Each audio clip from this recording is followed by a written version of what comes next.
Aimez-vous, Alexandre, poser ce tube de crème solaire? Oui, Un oui. bon petit Niagara le matin. Exactement, ça réveille, surtout que l'été, les vacances arrivent. D'ailleurs, comment est-ce que vous avez prévu de voyager cet été? Alors, si vous avez opté pour le train, vous l'avez forcément remarqué, les billets coûtent cher, plus cher même que l'année dernière. Oui, alors d'accord, il y a l'inflation avec la crise de l'énergie, mais la SNCF est aussi victime de son succès.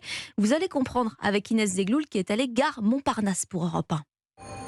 À la borne d'achat SNCF, l'addition est salée. 180 € le train pour faire Bordeaux-Paris. 109 € pour aller à Nantes. Ça augmente au fur et à mesure, quoi. Les vacances, elles, ont un goût amer. Salomé, carte de réduction en main, réserve un billet direction Toulouse le 14 juillet. Sauf que, surprise, pour deux, on en a eu pour 500 €. Je comprends pas en fait qu'est-ce qui justifie ces prix. Le prix est déterminé par l'offre et la demande. Gilles Dansard est spécialiste du transport ferroviaire. Entre l'été 2022 et l'été 2023, il y a encore plus de demandes de la part des Français qui veulent encore plus prendre le train et il n'y a toujours pas assez d'offres. La SNCF n'a pas assez de rames, et bien les prix s'envolent. Trop cher, alors certains voyageurs comme Tatiana trouvent des alternatives. Prendre l'avion pour aller dans le sud de la France voir mon frère plutôt que le train. On nous encourage à prendre le train pour l'écologie. Mais en fait, avec les prix, c'est pas possible. Le choix est vite fait. Pour aller dans le sud en TGV, un Paris-Marseille par exemple, comme Tatiana, le prix du billet a augmenté de 33% en un an. Un reportage d'Inès Zegloul pour Europe 1.